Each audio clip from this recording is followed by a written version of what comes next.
L'Iran est en train de détruire toutes les grandes infrastructures pétrolières, gazières du Moyen-Orient.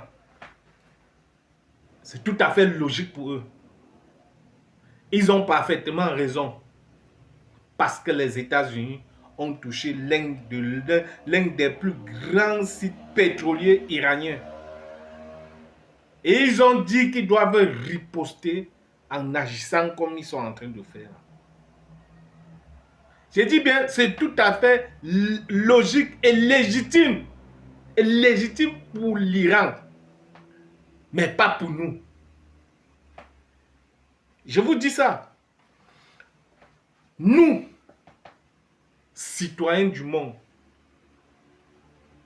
le bas peuple, on doit encore souffrir longtemps pour cette guerre que Trump a provoquée. Pour cette guerre que la Russie et l'Ukraine ont provoquée. Parce que, je vais vous dire, je vais venir sur une anecdote avant de chuter.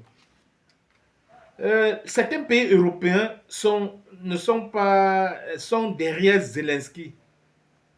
Mais ils ne sont pas derrière lui parce que pour un soutien indéfectible, total. Vous voyez un peu, ils sont derrière lui pour leur propre intérêt.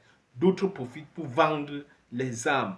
D'autres profitent pour vendre des missiles. Alors, pour Zelensky, vous savez, Zelensky a obtenu 90 milliards qu'il a demandé, les États-Unis et bref, les pays de l'Europe là. Tenez-vous tranquille que l'Ukraine ne fait pas partie de l'Union européenne. Hein? Il ne fait pas partie de l'Union européenne. Bon, voilà, je poursuis. Après avoir reçu ces 90 milliards, actuellement, Zelensky, le président ukrainien, demande près de 700 à 800 milliards maintenant pour la reconstruction de l'Ukraine. 700 à 800 milliards pour la reconstruction de l'Ukraine.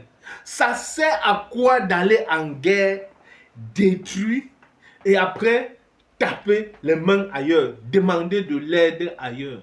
Moi, je pense que si je me lève pour provoquer une personne que je sens qu'il est même plus puissant que moi, si je n'ai personne qui peut m'assister sans que je ne demande, qui peut m'aider sans que je me tourne derrière pour dire je veux de l'aide, ça veut dire je compte sur moi. Donc, c'est pour j'attirais juste l'attention de certaines personnes qui n'arrivent pas à comprendre que cette guerre est diplomatique et stratégique. Partout où je fais, dans toutes mes vidéos, je parle un peu du nouvel ordre mondial.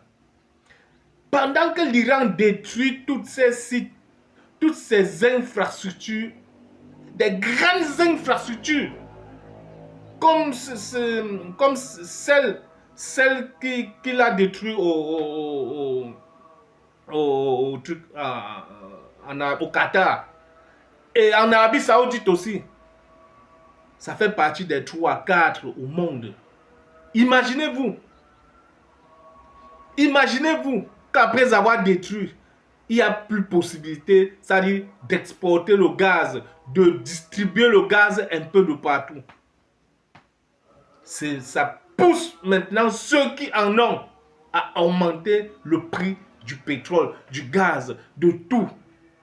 Et quand le prix de ces choses basiques, comme le pétrole, l'essence et le gaz, s'augmentent, la population, le bas peuple souffre.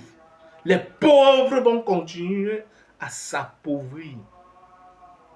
Les pauvres vont continuer à s'appauvrir, tandis que ces richissimes hommes, ils ne sont pas, ils ciblent des endroits où ils doivent provoquer pour continuer à s'enrichir. Pendant qu'on détruit les missiles, pendant qu'on épuise tel stock de missiles fabriqués par telle personne, par tel pays, l'autre pays est en train de proposer d'autres missiles aux pays qui sont en guerre.